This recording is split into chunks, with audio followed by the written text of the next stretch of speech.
Alrighty, hello 2410ers. I'm going to try something new with this, with the fake half-year ACS exam that we made. And since I haven't made a key for it yet, figured that I would make the key by video recording. And then if you wanted any explanations, you could go back to the video key and you could kind of see maybe the way that I would think about these problems as I'm solving them on the exam. So some general advice for the exam would be try to do as many practice problems as possible that are in the vein of what you would expect on this exam, right? So we did not write the exam. Probably doesn't make too much sense to spend a lot of time going back to our exams unless you're really bored and looking for something to do. Try to get your hands on problems that seem relevant to this exam. So the ones in the ACS study guide, the ones at that site on the Boise State site that we linked to in class, and then this exam itself. And if you're just kind of looking at this video key at the start, I strongly suggest if you are just starting this out, not to look at the problems individually and then look at the key, look at the problems, but to actually sit down for 80 minutes and take the exam straight under exam type conditions, because if you will condition your brain to solving these types of problems. And another general piece of advice is be careful when it comes to answering these questions. Usually they're pretty straightforward, but you have to be on your toes because you get tripped up. And these exams are very good about generating what are called distractors, which are the three wrong choices. They're really good about predicting what problems and what errors people are going to make. So you've got to be on your toes. And final piece of advice in general is that I think a lot of things arise from the fact that they tend to use a lot of condensed structures as opposed to skeletal structures.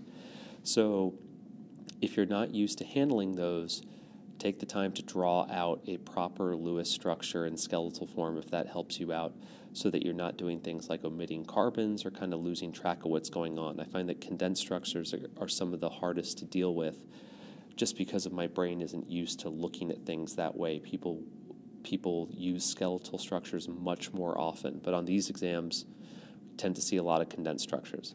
Okay? All right, so that was 3 minutes. Let's go ahead and jump into this 50 problems, and let's see, I'll look at the clock. We'll try to do this in an hour. Let's see if we can, maybe not. Okay, first one. What is the hybridization of the labeled carbon atom in this compound? Well, that's a nitrile group, which we know looks like this. We get the hybridization based on the number of atoms or lone pairs that the atom is bonded to. So here, this carbon is bonded to this carbon and that nitrogen. That's two things. So it's sp hybridized. If it were 3, it would be sp2. If it were 4, it'd be sp3. But that's sp. Okay. 2. Which of the following is the strongest acid? And in all these cases, they're carboxylic acids. Remember that you cannot use this ring to push. You can't push electron density into that ring if it's a carboxylic acid. The only thing you could do are these types of resonance forms, but nothing can go into that ring. It's impossible to push electrons there. So we must be looking at an inductive effect, and of all the atoms possible, the fluorine atoms that are here are the most electron withdrawing. And so that's going to stabilize the conjugate base, which is negative. So electronegative elements stabilize adjacent negative charges, and the answer here is going to be A for 2 as the strongest acid. 3, which of these compounds will have the highest boiling point? And what's the differences here? We've got different functional groups, so they're all about the same size. So we've got a ketone, an ether, so ketone, ether, alcohol, and carboxylic acid. The most polar of these groups is the carboxylic acid, so those will have the highest strength intermolecular forces, and that's what determines boiling point, and so B is the answer for 3. For 4, which of the following molecules is the most polar? HF, H2O, NH3, and CH4. Well, they're all based on elements from the 2p block, so we're comparing those things there. So we're comparing kind of apples to apples, and what's going to make the difference in terms of which is most polar is going to be which has the biggest electronegativity difference between the whatever atom is being looked at and the hydrogen, and then making sure that that these dipoles don't cancel themselves out. But in this case, HF has the biggest electronegativity difference. There are no dipoles that cancel out. There's just one big dipole, and A is going to be the answer here. 5, what's the best name for this compound according to IUPAC rules and nomenclature? So here we get to an example where I think it's easiest to clear things up just to convert to a skeletal structure, and I'll count up the number of carbons in a row. 1, 2, 3, 4, 5. And then we've got a methyl group hanging off there, and we've got a bromine atom hanging off there. Just make sure everything's correct. 1, 2, 3, 4, 5, 6 carbons total. 1, 2, 3, 4, 5, 6 carbons total, and a bromine. That's good. So what's the best name? Well, we have to identify the longest chain, and that's going to be 5. And then we start naming from the end that's closest to the first substituent, and alkyl and halide substituents don't get treated differently. So that means that this is going to be the 2 carbon, and that's going to be the 3, as opposed to being the 3 and the 4. So we got the longest chain here. So that's 5 carbons total. So that's a pentane, and it's going to be 3-bromo 2-methyl pentane. And that's C. Right. Yep, the longest chain is 5, so the butanes are out. And then of these two, we're going to pick the lower substituent numbers, assuming they're correct. So 3-bromo 2-methyl pentane. All right, next page.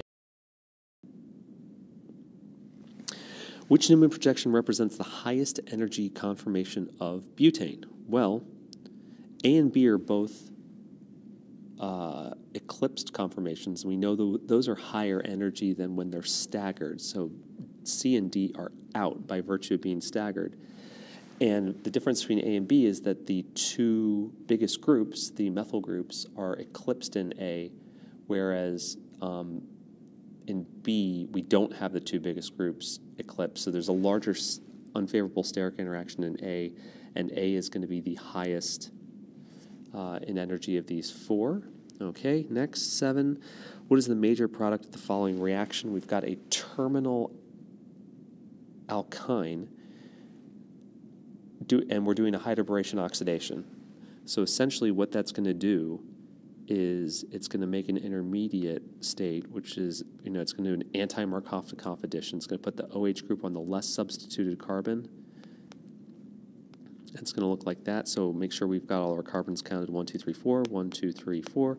And then we know that there is a keto-enol tautomerization, which favors the ketone, which in this case, since the terminal is an aldehyde, and it's going to look like that, and that matches choice C. So that is good. It's just a matter of knowing your reaction. Number 8, which of the following statements is correct? All isomers have the same solubility. All isomers have the same functional groups. All isomers have the same molecular mass. Okay, well, let's see if we could come up with something that's that are 2 isomers that are small, just to test these. So here's one, and that is isomeric with this. These are both C2H6O.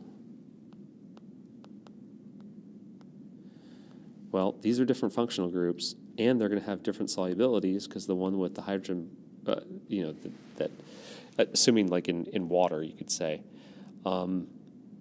So those 2, 1 and 2, are bad right off the bat. Now, all isomers have the same molecular mass.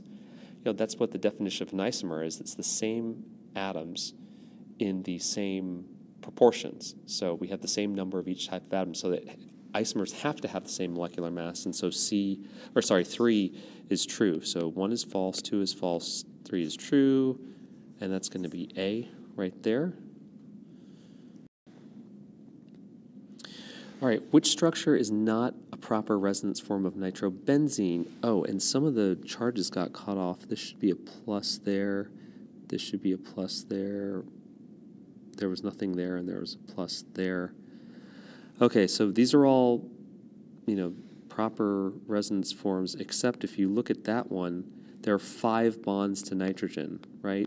We can never have more than 4 bonds. 4 is the max to any 2p element. So boron, carbon, nitrogen, oxygen, fluorine. You cannot have more than 4 bonds to any of those atoms. So remember, that's what a Texas carbon is, or carbon. So B is just a nonsensical structure, not a proper resonance form. Now let's take a look at C. C is perfectly fine.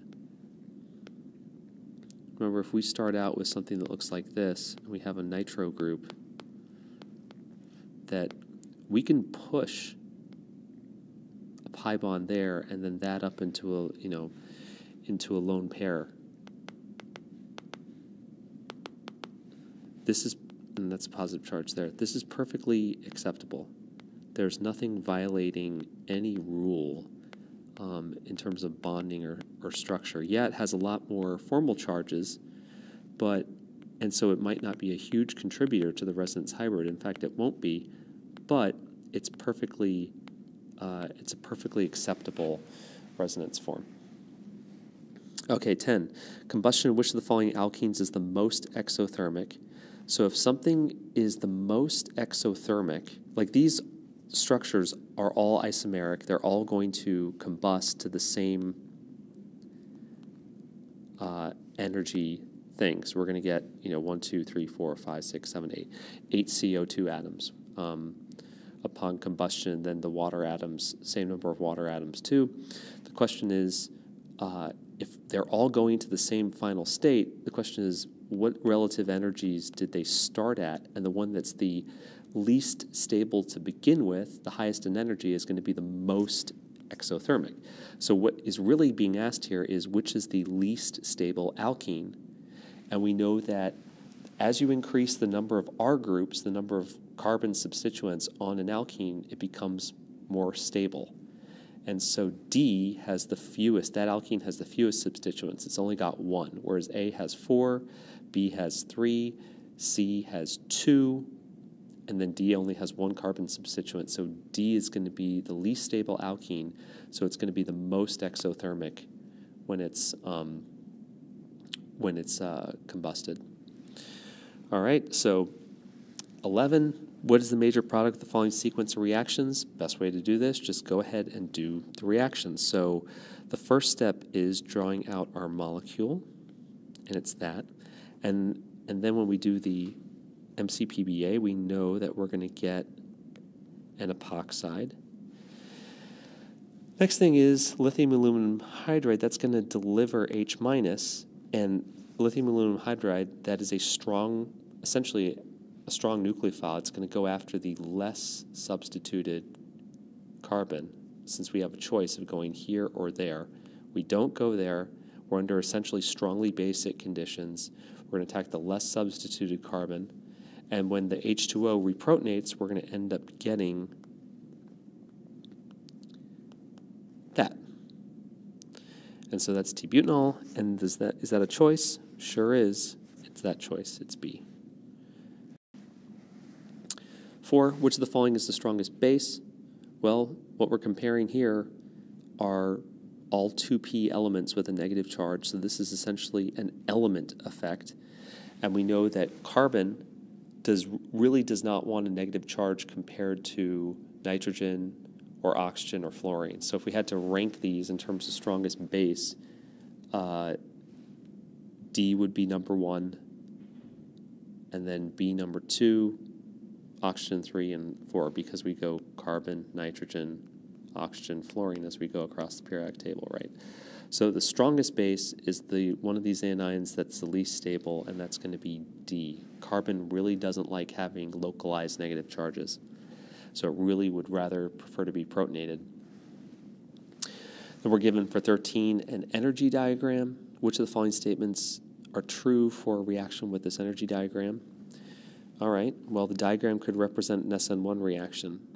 That's certainly not correct. Remember, in an SN1 reaction, we have an intermediate carbocation state that's there. And in this case, we have no intermediates. We just have a transition state. There are no intermediate states. Intermediate states are the wells. They're the local minima on an energy diagram. There's no local minimum on the energy diagram that you're given. There's just a transition state.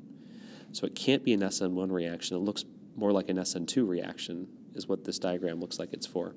This reaction does not have one intermediate. It has zero. It has one transition state, but no intermediates. And then the equilibrium favors the products. Nope, because the products are up here in energy. The reactants are down here in energy. So of those two sides, nature favors stability.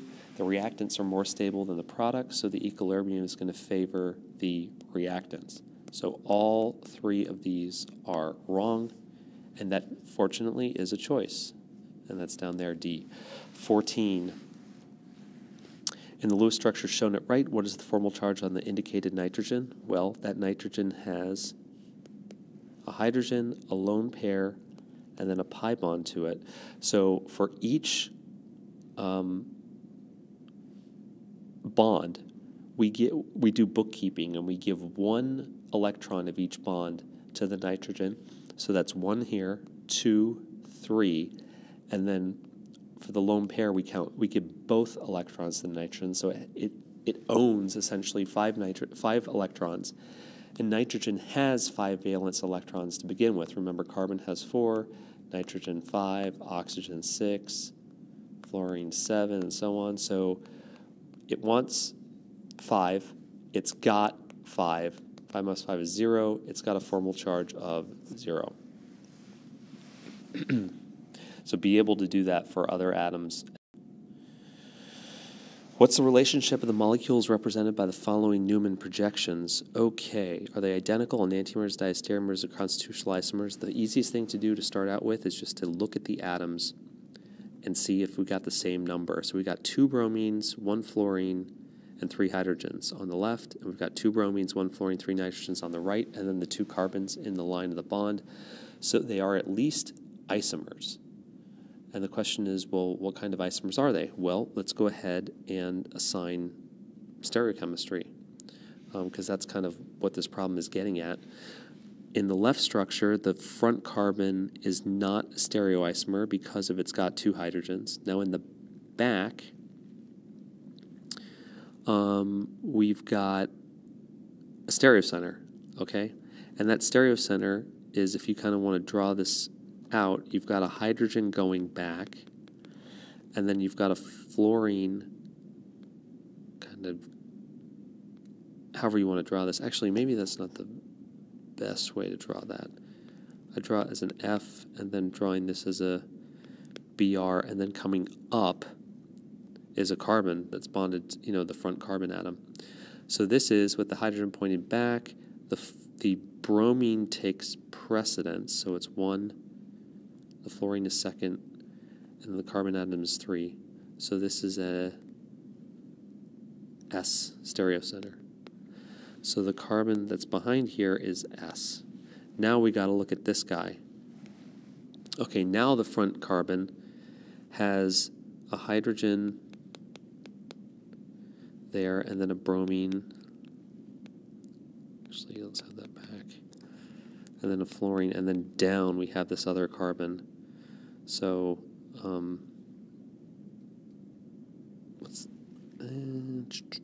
we'll kind of draw this out and draw that out like that. Okay, bromine is 1, fluorine is 2, carbon is 3, hydrogen is back. So we've got, with that hydrogen pointed back, we have got a R stereocenter here, because 1, 2, 3, I'm going clockwise, so this is R. And the back carbon of that right molecule has 2 hydrogens on it. It's not a stereocenter. So the 2 of these, in terms of the carbons that's the stereocenter, one's R and one's S. These are enantiomers. The best way to do this also is if you're not sure, I mean, we could take some more time on this. Again, this is kind of like what I was saying. You've got to be really careful about keeping your wits about you. And one of the things for these stereoisomer problems is sometimes it's a good idea to name it if you're not sure about your, whether you're keeping track of kind of what is bonded to what. If we name the first one, we're going to name the carbon that's the stereocenter has 2 groups on it, so that's always going to be the first carbon. So in this case, it's going to be, in both cases, it looks like it's going to be 1,2-dibromo, and then 1-fluoro, and then ethane. Right? Does that work out for both? It does. And so, and then it's always going to be the 1 carbon, which is S or R. So these are the same, these are stereoisomers of each other, and they're enantiomers. One's R and one's S. And unfortunately on this, you don't have your model kit, so you're really going to have to make sure that if you're relying on your model kit before, that you know how to do these problems kind of in your head or on paper, just with your fingers and your pen trying to assign those, whatever those stereoisomers are. So that's R and that's S. Okay, enantiomers. So we spent, some questions you have to invest a little bit more time on than others. Some aren't as straightforward. Okay, for which of these alkyl bromides is the generation of carbocation least endothermic? So if it's least endothermic, that means essentially what is the most stable carbocation of all of those that form. So in the case of A, we've got a localized carbocation that is not resonance stabilized, but at least it's tertiary. In terms of B, we have got a carbocation that is resonance stabilized. In terms of C, we've got one that's resonance stabilized. And in terms of D, we've got one that's resonance stabilized. Okay, so now the question is, which one is the best of all the resonance stabilized? So in the case of B, we've got a, let me change my pen color here. We've got a secondary and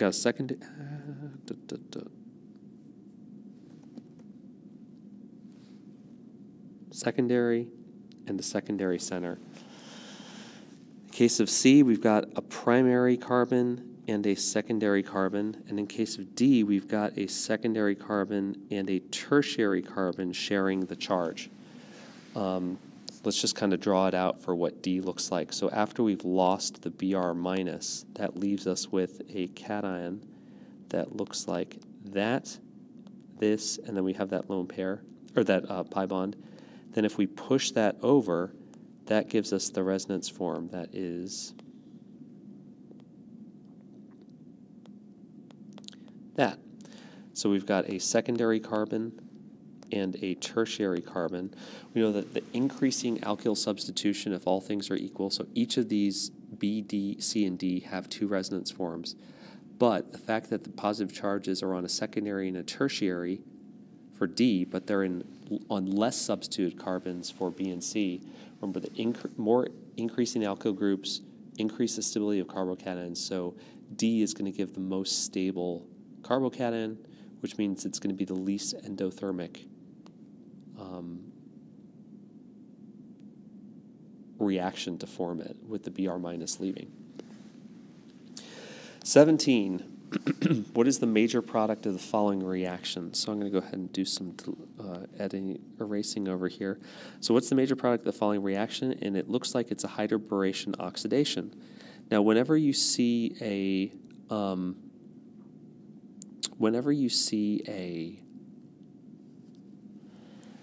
D atom, which is deuterium, it's going to react the same as hydrogen. Remember, they're the same element, just an extra isotope, an extra neutron there, so it essentially serves as a label. And whenever you see an isotopically labeled reagent in a reaction, what they're trying to do is test your knowledge of the mechanism of that reaction. So what we're going to have to remember is that when we do a hydroboration oxidation, there are 2 things. One, we know that hydroboration oxidation is going to give us the anti-Markovnikov alcohol. The OH group adds to the less substituted side of the double bond. And we also know that the D and the OH are going to be added syn. So now we got to go through and see, of the choices that were given, which ones have the D and the OH syn. Well, C can't work because the D and the OH are anti. They're on the opposite side of the double bond. Same thing with D. That doesn't work. The D and the OH are anti. Now in A and B, the D and the OH are syn. That's good. But only in B did the OH group add to the less substituted carbon. So we want the OH group adding here, meaning the D is left over for the more substituted side, and that's what B is. So whenever you see deuterium atoms, it means that they're probably going to be they're testing your knowledge of the mechanism of the reaction. So think about everything that you know about that mechanism. And for hydroboration oxidation, we know it gives us anti-Markov addition of the H and the OH to the pi bond, meaning the OH goes on the less substituted carbon, and then we know that those two groups are added syn. 6. Which of the following molecules has the highest melting point? And we're given condensed structures. So remember what I said before, it might be easiest to convert these to skeletal structures just so you could see. And if we do that, 1, 2, 3, and that's 4, okay. And then the last one, D, looks like neopentane.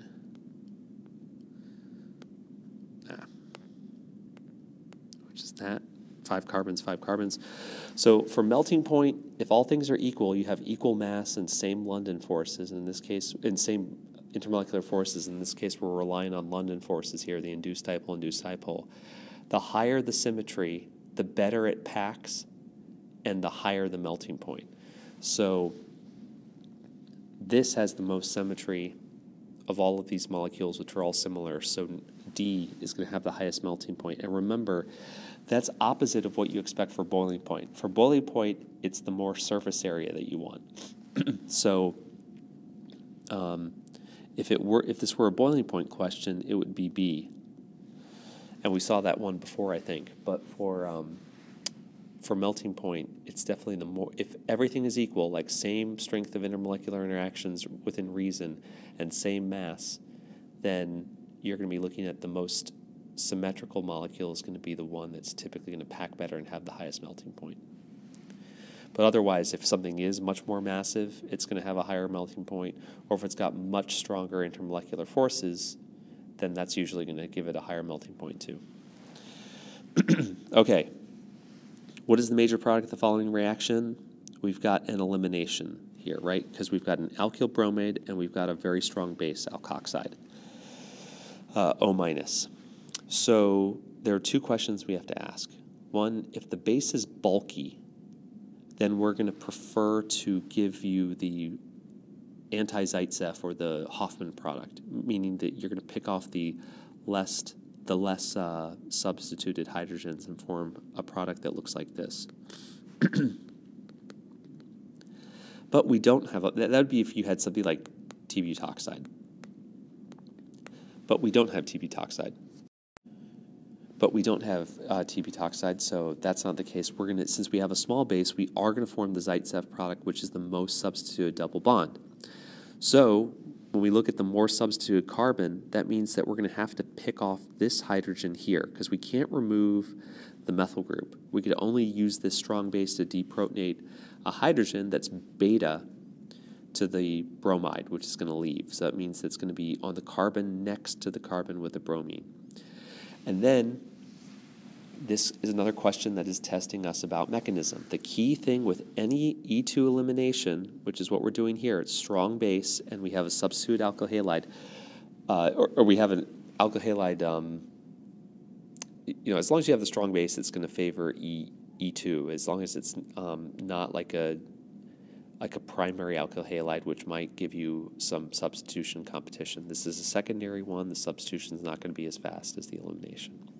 So we know we're E2, and wherever you're thinking E2, you should be thinking anti-periplanar, and that means we need to get the hydrogen and the bromine in a Newman projection to be 180 degrees relative to each other.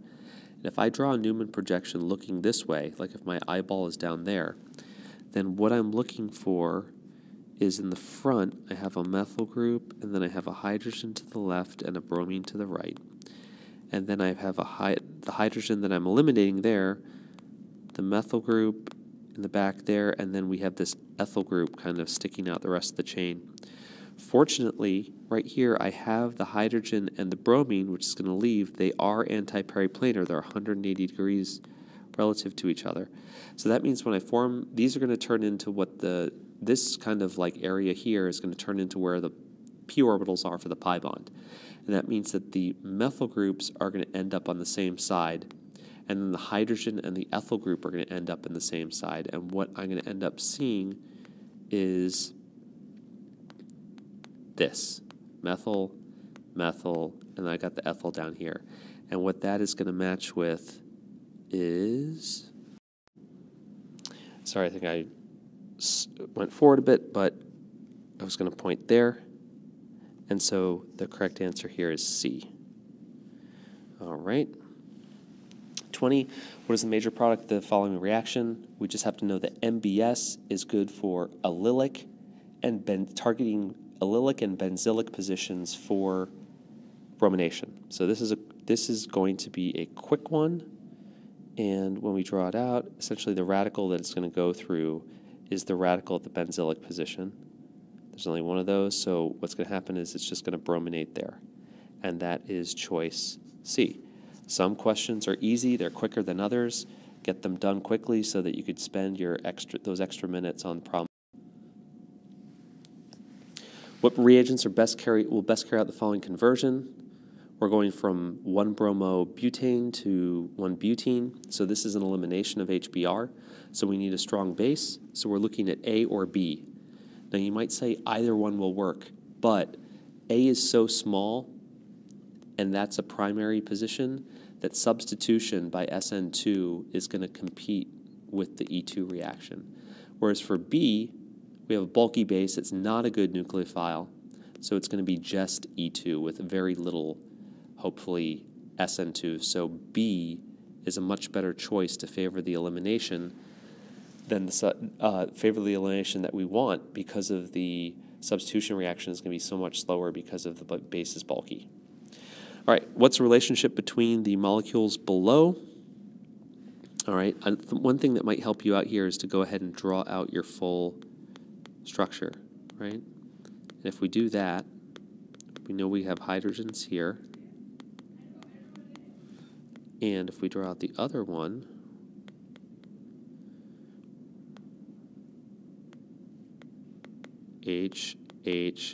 two H's at this sp3 hybridized carbon, H. So we moved one of our H's over to the other side and then pushed the pi bonds around to form this. And remember, if we're moving atoms, it cannot be a resonance form. If atoms have moved, they're not resonance forms. Okay? And if atoms have moved, we have different bonding. So they're no longer stereoisomers, so they can't be enantiomers, they can't be distereomers. Stereoisomers have the exact same pattern of bonding, but just in a different, it's different in 3 dimensions, but the connections are all the same. But if two structures differ by how a hydrogen moves across a pi system, that's what tautomers are. So this is D. Let me go ahead and clean that up a little bit. So the answer here is D, they're tautomers. And remember, where we see this usually is an enol form and a keto form. And that's essentially what we're seeing here. Here we have a keto form and an enol form over here. So tautomers. Which of the following compounds for 23 has the least ring strain? Well, we know that cyclohexane is special. That's why we see cyclohexane a lot, because the bond angles in cyclohexane are all 109.5. You built your model kit and you showed that you could use the same things that you use to make linear chains can form a cyclohexane ring. Because of when we draw out our cyclohexane ring, everything there is tetrahedral, right? That's the That's the beauty of it. So should not have drawn that out there, but everything's tetrahedral, so everything in your ring is good in terms of bond angles, right? So we're good to go with that, and the least ring string is in your cyclohexane. 24, how many peaks are in the NMR spectrum of this compound? You're given a Lewis structure, draw out the full thing. Do yourself a favor. So we're going to see when we do that we've got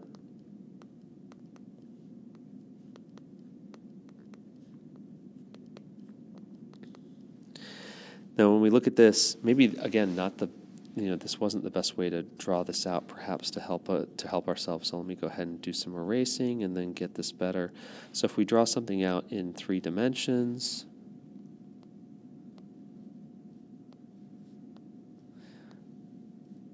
we've got our chlorine up, hydrogen's down, and then H up, H up, H up, H down, H down, H down. Okay, so the chlorine is on one side of the ring, and then we have this hydrogen here is in a set by itself because there's nothing like it. There's only one hydrogen bonded to the chlorine that has that atom. But these two hydrogens, they're on the same side of the ring as the chlorine, and they're equidistant, so they're the same. And then these ones on the underside are the same. So even though they're bonded to the same, we have two hydrogens bonded to the same carbon, that doesn't make them equivalent. One's on the same side of the ring as chlorine, the other one's on the other side of the ring, so those are different. But on the two equidistant carbons, they're those are the same. And then we've got this is by itself, hydrogen, and then that's by itself. So in total, we've got the red, green, yellow, blue, and black. So we've got 1, 2, 3, 4, 5. We're looking at 5 resonances for that. So let me just make sure 1, 2, 3, 4, 5. Good. All right, next page. Try to plow through this. I think it's going to take longer than an hour, but oh well. What structure represents the transition state for the rate determining step of the following reaction? All right, we've got a tertiary alkyl bromide, so we should be thinking SN1 when we're doing the substitution. What's the rate determining step of an SN1 reaction? It's just loss of the anion. So when we draw that out, the rate determining step should simply be breaking that bond. And this is going to become Br minus, and that's going to be a carbocation. So we're somewhere between a charge of 0 and +1 here, and somewhere between a charge of 0 and -1 here. So we've got a partial positive and partial negative, and that is going to match answer choice B. Note that C is what it looked like if it were SN2. That's what the transition state would look like. But since it's tertiary, a tertiary center, we can't have SN2. But were it an SN2, that's what that transition state would be. All right. 26. Looks like an ozonolysis. Which of the following compounds would produce the indicated product upon ozonolysis? And it looks like we're looking at a ringed structure that's going to be formed by, essentially, when we do ozonolysis, we kind of work backwards. Those two ketones should hook up, and they're 1, 2, 3, 4, 5 carbons away. So I'm going to go ahead and draw a 5-membered ring with a double bond in it. And now each of those carbonyl groups has a methyl coming off, so it should look like that. And then at the third carbon, 1, 2, 3, I've got a carbon that's going to be a carboxylic acid. So now I've got to look at these choices. C doesn't have a 5-membered ring, so that doesn't look good. A, what would A form if we broke it off? Well, it wouldn't form the product that we see. It would form another ketone there. It wouldn't form a carboxylic acid. And B is the same thing. That doesn't oxidize into a carboxylic acid. But we know that alkynes do, when they do ozonolysis, break down into carboxylic acids. And so this carbon would turn into COOH. So the answer to this problem is D. 27, what's the name of the molecule represented by the Fisher projection? Ooh, one nice thing to point out in the Fisher projection is it's got a plane of symmetry, right? And so it has two stereocenters and a plane of symmetry. So this is a meso compound. So it's still got two stereocenters, but one is going to be R and one is going to be S. And so immediately, right off the bat, you could see this is 2,3-dibromobutane, and it has to be the meso. Now note that if we went ahead and assigned stereochemistry here, remember when we have a Fisher projection, it means that these groups that are here come out of the page, and then the ones that are in the plane go, or that are posts kind of go into the page. So if we were to assign the stereochemistry for this top carbon here, it would be, it's not CH3, this is the rest, we'll call this the rest of the molecule. It's going to be 1, 2, 3. And that's going to be S. So the top stereocenter is S. So you might, and then the bottom stereocenter is going to be R. So you might go and look at C and say, it is 2S3R. But remember, it's impossible to number either the top or the bottom as 2 or 3 because they're equivalent. And this is why we have to use meso, because 2S3R is the same as 2R3S. So we don't use the R and S designations in the name for these molecules because it's meso, because it has that mirror plane, and you can't decide what side of the chain to start numbering from. So instead of using R and S, we use meso. So don't fall into that trap. If it's a meso compound, it's going to have meso in its name. 28. Which of the following reaction sequences will carry out the following synthesis? Okay, so we see the synthesis here. Remember, for multiple choice, you're going to approach it differently from a synthesis that was a free response, because one of these 4 choices has to work. So we're going to evaluate each choice, and maybe a synthesis that you came up with isn't a choice. It still works, but it's not going to get you the right answer. So it's best to kind of evaluate each of these reactions.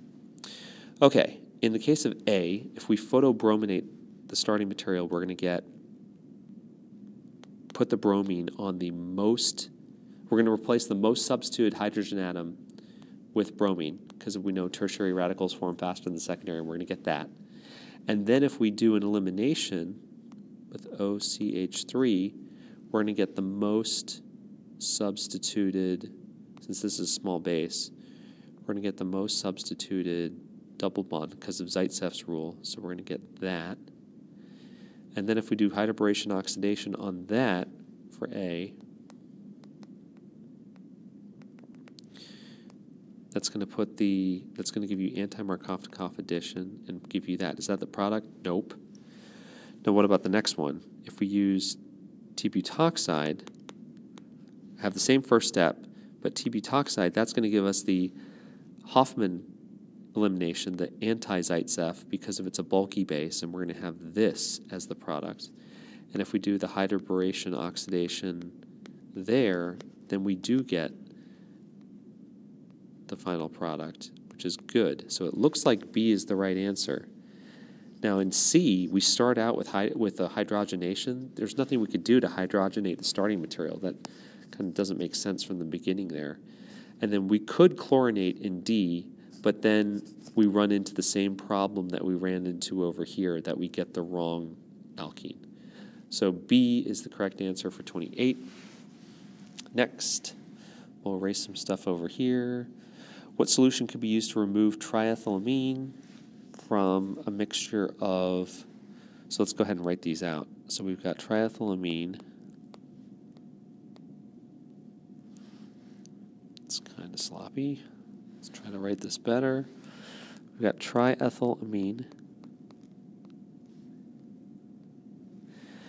and cyclohexane, which is this, and phenol, which is that. It says, how do we remove the triethylamine from the cyclohexane and the phenol? Well, the thing to notice with extractions are we're trying to pull something between an organic and aqueous phase. Now, all three of these, as drawn, are pretty organic-y.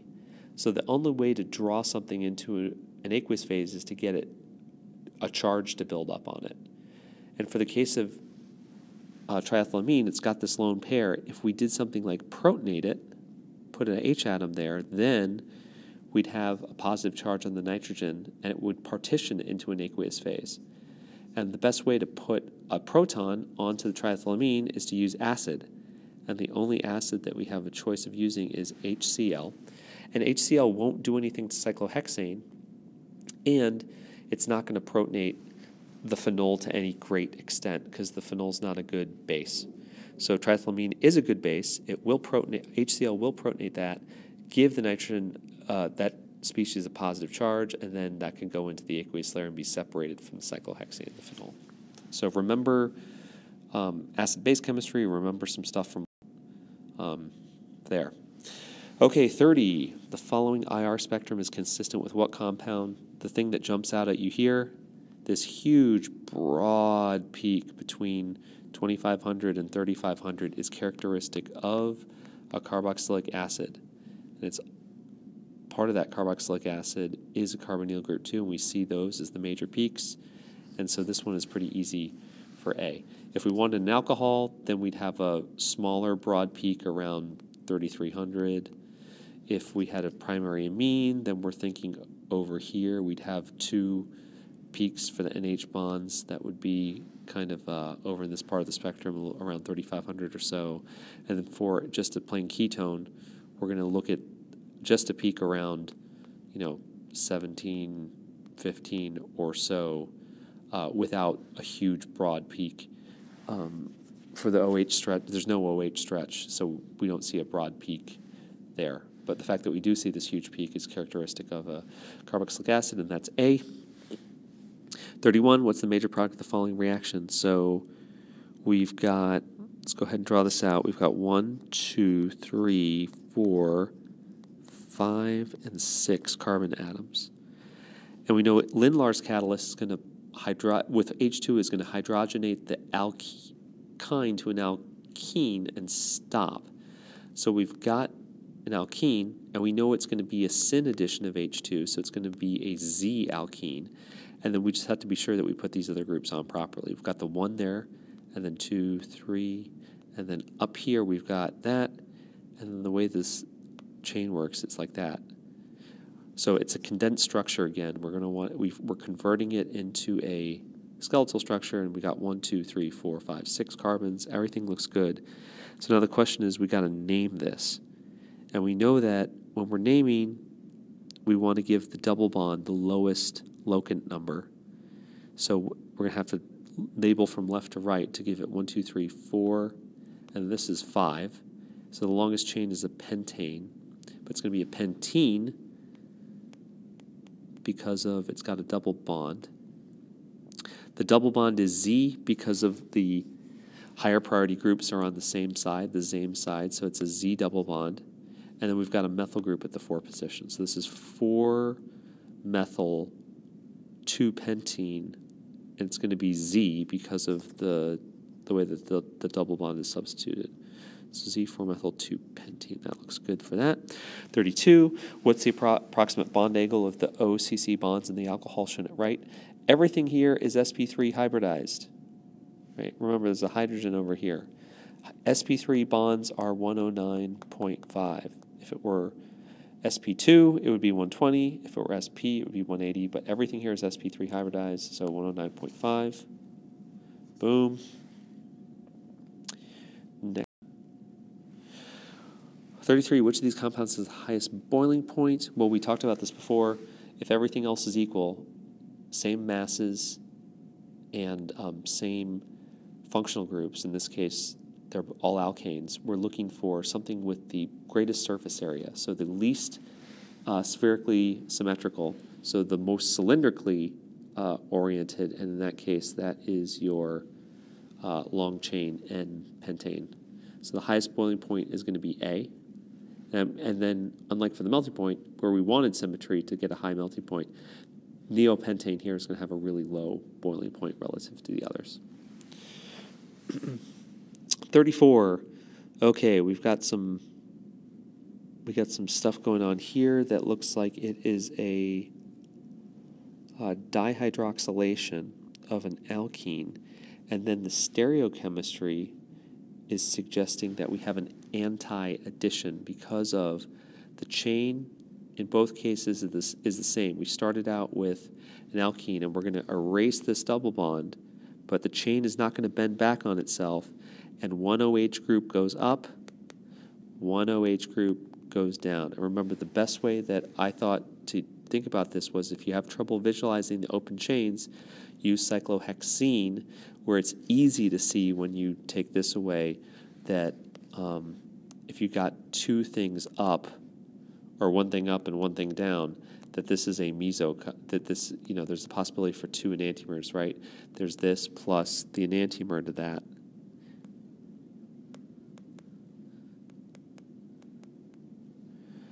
So we're not a meso compound. This is a set of enantiomers. And if it were started as a cis double bond, but since here we start as a trans double bond, and they go anti. What am I saying here? We've got, if we started cis and we added anti, we'd have two enantiomers. So, kind of write this down there. Cis plus, or what's the best kind of chart for this we remember? One sec. If we start cis, if we start trans, and then if we do syn, or if we do an anti-addition. So when we looked at the cyclohexene, we started cis. If we did an anti, we saw that we had two enantiomers. And we know if we do cis and we do a syn addition, we have a meso compound. And then it swaps. If we do trans and we do syn, we have enantiomers. If we do anti and we do trans, then we have to have a meso. And we started out trans over here, and we've done an anti-addition. So this is a meso compound. The compound that we have as a product is a meso compound. You could kind of rotate here to kind of show that why it's meso is, that plane of symmetry there. So I just rotated. Okay, so if we wanted the meso compound, because we've got the meso compound, then we need to do an anti-addition. So which of these are good at doing anti-additions? Well, we know osmium tetraoxide is a syn addition, so that doesn't work. But if we do open the epoxide, either acid or base, these are both anti-methods of dihydroxylation. So they should work, so it should be 2 and 3 only here. All right, 35, a compound of which of the following molecular formulas will have a molecular ion peak with an odd numbered MZ value? Okay, well, where did we see that? Well, remember the nitrogen rule. If you have an odd numbered nitrogen, like 1 or 3 or 5, you should expect an odd molecular ion peak.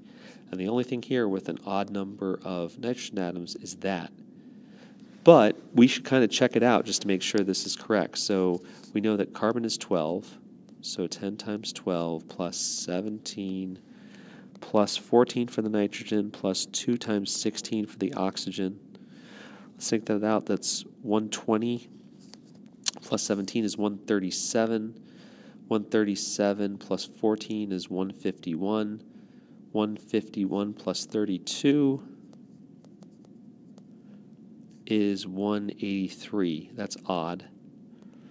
Okay, and everything else, if you work it out, is going to be even. Like for A, 10 times 12 is 120 plus 18 is 138. Same thing for C, because bromine is odd. You've just replaced a hydrogen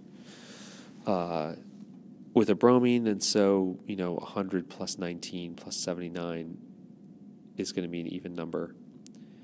And in the last case, everything is even in the sense of 9 times 12 is even, 18 is even, 2 times 14 for the nitrogens is even, and oxygen is 16, that's even, so that should be even too. So B is 35. If you want to check it out, if you're running low on time, just do the nitrogen rule, circle it, come back and add up the things later. If you've got time, sit there, and you could add these things up just to just to figure it out, just to make sure. Don't leave the exam room early if you haven't checked through everything at least twice. You can go back and check things by saying nitrogen rule might be the way that you answer the question, but then you could actually go and add up the atoms later on if you have the time. Just check everything. So which of these alkyl substrates is most likely to undergo which one of these substrates is most likely to undergo an alkyl shift when treated with H2SO4? Well, we know that in all these cases we're going to protonate and we're going to lose H2O and form carbocations. So A is going to look like that. B is going to look like this. C is going to look like that. And D is going to look like this. Okay. A is already tertiary, and there's nothing that could move to open up the ring to a 5-membered ring. Like, you can't, the positive charge is already on the ring, so it can't shift over. So A is not going to rearrange it at all. In terms of B, we definitely do have the possibility of one of these neighboring alkyl groups coming over to shift, to turn the secondary carbocation into a tertiary, which is more stable. So B definitely looks like an alkyl shift. In terms of C, we have the potential for a hydride shift over to generate a tertiary, but we're not going to open up that ring to shift, because that's not going to give us better than a secondary, and it's going to ruin the fact that the 6-membered ring is more stable than a 7. So C won't shift, and then D, there's nothing, when you're adjacent to an aromatic ring, you are very stabilized. You're a benzoylic cation. There's nothing more stable that this could rearrange to in terms of D. So B's the right answer there. 37, which pair of relations correctly describes the thermodynamics of polymerization of ethylene? Well, let's think about this. We're going from having a carbon-carbon pi bond and replacing it with, in the product, an extra sigma bond, right? So it looks like we're replacing pi bonds with sigma bonds. Sigma bonds are more stable than pi bonds, so we should have a delta H, which is, sorry, those are wrong. A delta H, since it's favorable to go from pi bonds to sigma bonds, delta H should be less than 0. It should be exothermic. Now, the next thing is that we're going from a lot of small molecules to one big molecule, and that is unfavorable in terms of entropy, which means that the entropy should also be decreasing, and should also be, the change in entropy should be less than 0. So it looks like the answer to 37 is D. Because it's exothermic, we're replacing weaker CC pi bonds with stronger CC sigma bonds. And then the delta S is also negative, although that's unfavorable, because we're going from a lot of small molecules which have a lot of freedom to move to one big molecule which doesn't have so much. So it's favorable in terms of enthalpy, so that's less than 0, but unfavorable in terms of entropy, so that is negative as well. And that gives us the answer of D. 38, what's the major product of the sequence of reactions? Well, we just do the sequence. So we start out with the alkyne. When we do NaNH3, that's going to bring you to an E alkene, and then we're going to add HCl to it. So that's kind of interesting because it's not that useful. We're going to go ahead and put the Cl there, and then because the H went over there, there's no choice with Markovnikov's rule. They're both equal. And then we know that lithium aluminum hydride goes after alkyl halides to replace them with H. So we end up having this, which is the same as butane, which is A. All right. What is the most stable conformation of cis-1 tert-butyl 4-methylcyclohexane? Well, we could actually just go ahead and draw that. We know it's going to be a chair form, and we know that we need to put the biggest group, the T-butyl group, in an axial position, in an equatorial position where it's more spaced out. And then we could just count around. So if this is the 1 position, then this has to be 2, 3, 4 is there. And if we need to be cis, we're on the same side of the ring. So there's an axial and equatorial there. But since the T-butyl is already up, we have to put the other group in the up position too. That's going to be a methyl group. So that methyl group is forced to be axial. Even though you might say it wants to be equatorial, it doesn't have the choice in this compound, because if the CH3 group were equatorial, then this would be a trans compound, and you're told to draw the cis. So we have to have at least one group be axial, and we want the smaller group to be axial. So that's going to be the CH3. So the correct answer to this is going to be C. Let's make sure 1, 2, 3, 4 that those are 4 apart. 1, 2, 3, 4. That's good. Yeah, because note that in A, even though they're cis, they're 1, 2, 3 apart, and that's not what we asked for. We asked for 4. Okay, so good. See, keep track of everything. All right, we're about 80% of the way through. 40. The anion in the conjugate base of which of the following compounds is not stabilized by a resonance effect? Let's go ahead and draw the anions here. There's an anion there on the nitrogen. There's an anion here on the oxygen. There. And then here we have to pull off one of these H's. So we put there. So in terms of A, it's easy to see how we could push that negative charge around the ring. In B, the resonance form is with the ketone to have this. In D, we know what carboxylic acids look like. They have this great resonance stabilization. In terms of C, even though we have a benzene ring there,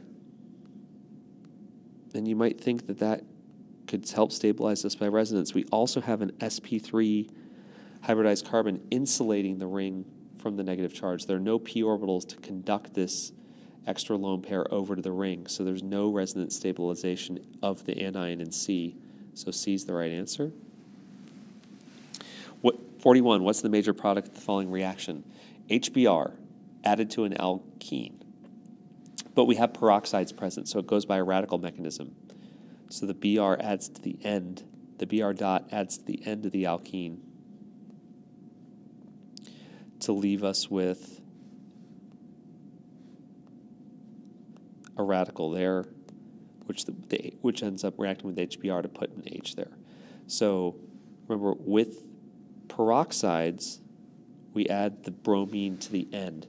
If we didn't have peroxides and it was just HBr, then we'd want A. We'd want the Markovnikov product, but we have peroxides, it forms the anti-Markovnikov product. So it's B for 41. 42, how many peaks appear in the proton-decoupled NMR spectrum of this compound? Well, let's go ahead and draw out or identify the equivalent carbon atoms. And when we do that, we'll get a nice color going here. So this is an A, this is an A. Those two methyl groups are equal. Then we got B, C, D, E, F, G, and then H, H, H. So 1, 2, 3, 4, 5, 6, 7, 8. Looks like that. Just double check. 1, 2, 3, 4, 5, 6, 7, 8. Okay. All right, so look for, we just covered this in lecture, so it should be fresh in your mind, equivalent carbons. And in a T-butyl group, all three of those are equivalent. In an isopropyl group over here, those two terminal are equivalent. 43. So you're asked, what is the role of KMNO4 in the following reaction? And we saw it maybe once in a question on the discussion board or something. We haven't seen KMNO4 work as a reagent to oxidize primary alcohols, but it can. You have to be ready for these sorts of problems where there might be one thing that is a twist that they're throwing at you, but you could figure it out from the knowledge that you have of chemistry. You've seen that KMNO4 acts as an oxidizing agent to turn alkenes into vicinal diols, right? So this is an oxidation. So it would make sense for this still to be an oxidation. And it's also, that as you go from a primary alcohol, to a carboxylic acid, that is an oxidation.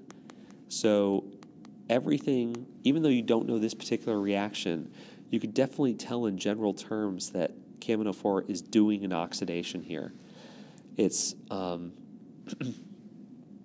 so be ready for something potentially like this. I haven't seen the exam, but sometimes they put stuff on there that they know you don't know, but you have the tools to figure something out. So don't kind of like lose your cool. If it's way in left field, just move on. Don't waste time on it, and you can come back to it later. But think about, in general terms, what's going on here. We know that this is an oxidation. The carbon that's being changed in this molecule is being bonded to more electronegative elements. So it's an oxidation. In order to get an oxidation happening, you need an oxidant. You need something to remove electrons. And we've seen manganese act as an oxidant before. So it's, this can be figured out, and it's D, an oxidant. Okay, what's the most likely fragment corresponding to the base peak here? So we have an alcohol. We know that those can undergo alpha cleavage to form things that look like that, right? That, or, positive or a radical there. So let's go ahead and draw in our hydrogens. It's symmetrical, so either of these cuts gives the same thing. Let's just make sure that things add up appropriately here. We've got 3 carbons, which are 12, plus our oxygen is 16, plus 4, 5, 6, 7 hydrogens. This is COH. So we got 36 plus 23. That equals 59. That's what we were told. And so we see, interestingly, here's a radical and here's a radical. We know that radicals don't show up in a mass spectrum, right? Because of their not charged. We have to have a charge. That's what the Z is. So A and C cannot possibly be right. They're radicals. And then here, that's just the resonance form of what we drew up there, right? So if we had a positive charge down there, we could push one of these lone pairs down to form a double bond, and that would be what D is. So the correct answer here is D, and it adds up. If you look at B, that doesn't add up. That's like 2 times 12 for the carbons, and then 1, 2, 3, 4, 5, 6, 7, 8, 9 hydrogens is going to be 48 plus 9 equals 57. That's not 59. So B doesn't even add up. So 44 is D. 45, what's the name of the IUPAC name of this molecule? Okay, it's a skeletal structure at least. And we know that it's got the longest chain of 5 carbon atoms in a row. There's no branching, so that's easy. The question is, what side of the chain do we start numbering from? Well, remember, the alcohol always takes precedence over alkenes and alkynes, so it's 1, 2, 3, 4, 5. So this is going to be a pentane, or a pentene in this case. The double bond starts at 4, so it's 4-pentene. The oxygen, the OH group is at 1, so it's 4-pentene, 1 ol. All right, go. We got a spectrum. Which of the following NMR spectrum? The following NMR spectrum is consistent with what compound? All right, well, what jumps out at me? We've got aromatic peaks here. So we're looking for a benzene ring. So it immediately looks like B and D are probably done. We got a peak at 10, so that's probably either an aldehyde or a carboxylic acid. And we've got both of those in A and C, so that doesn't help too much. Then we got a singlet at 2.4-ish. So the question is, have we got singlets? There we have a singlet, there we have a singlet. This singlet, should come in around 2.5. That looks really good. This singlet is next to an oxygen atom. It should come up closer to 4. This peak here is not at 4. It's at 2.5. So it looks like C is a lot better choice than A to be consistent with this molecule. So it's C, and the chemical shifts get you there. Also, the doublet substitution in the aromatic region is consistent with a 1,4 substitution of a benzene ring too. All right. Which of the following compounds is used in the synthesis of the following polymer? Well, let's find the repeating units. There's one, 2 in the chain and 1 off. Then 2 in the chain and 1 off, and then 2 in the chain and then 1 off. Okay, so it looks like 4 carbons in this unit. So we've got 2, 3, 4, 5. 4 is that. So it's C.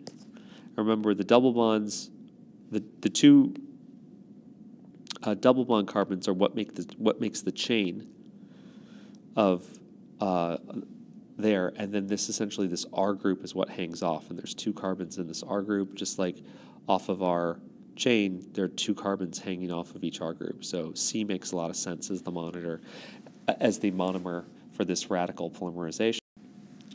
Almost done. So including the molecule drawn, how many stereoisomers exist? Well, this could be R or S, and that could be R or S.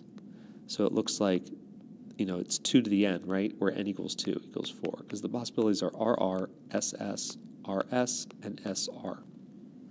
Now, there's no symmetry in this molecule here because one side has a methyl group and the other side has an ethyl group, so there's no possibility of a meso compound. So we could see all 4 compounds here.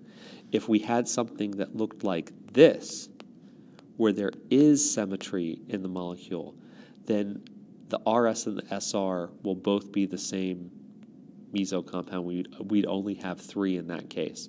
But because we don't have the symmetry in the molecule that they gave us, we're going to see all 4 stereoisomers. Alrighty. 49, what molecule will increase the solubility of pentane in water to the greatest extent? Well, this is essentially how soaps work. They bring oily stuff into aqueous solution. And in order to do that, you need to have something that interacts with both layers. So this interacts well with water because it has a charge. This interacts well with oil because it's a long hydrocarbon tail. So these end up forming spherical structures in solution called micelles, where you have the heads interacting with the water and the tails where the oil goes in the center, in this case, pentane. Again, you might not have remembered this, or we didn't test you on it, but it's something that you could figure out on the way. If you want to increase the solubility of 2 things, then you need to find something that interacts with both of them. And this ain't going to help you get into water. This is going to go into water, but it's not going to help you interact with organic stuff. Here, this is all relatively nonpolar. Here, we've got a polar head, and we've got a hydrocarbon tail, so we're good to go with D. So D's the right answer there. 50, the last one. Which of the following reaction sequences will carry out the following synthesis? Again, you want to do this, evaluate everything, evaluate the 4 sequences. Don't try to come up with the synthesis on your own. In the case of A, if you hydrogenate first, then you've got an alkane and you can't do anything with it. So we can't do hydrogenation first. And anyway, it looks like all the other steps use NaH first. That might be a clue that we're looking to start there. And we know that what that's going to do is generate the acetylide ion. And so we're going to end up attacking something with it. In B, that is an acidic proton. It would kill this reagent, so we can't use B. In C, if we reacted with ethyl iodide, we just form that. And there's really nothing that NaOH is going to do to this compound. So that's done. But if we react with the epoxide, then we're left with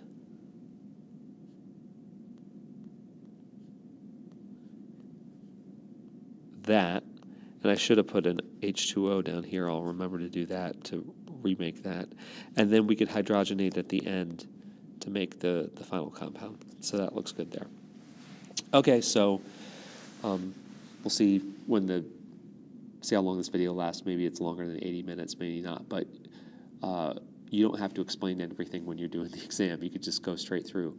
But my suggestion would be to work carefully and cautiously all the way through, but try to save some time. And then if you do have extra time, go back and check everything. And if you still got extra time, check it again.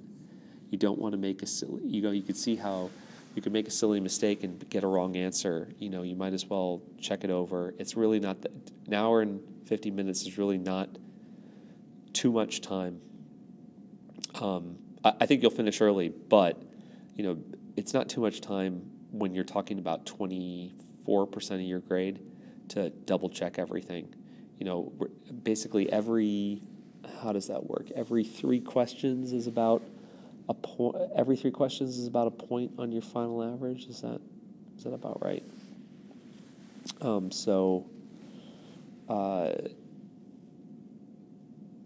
Be careful. Anyway, hope this was useful. Maybe it is, maybe it's not. Maybe I'll make more video keys in the future. Who knows? We'll see.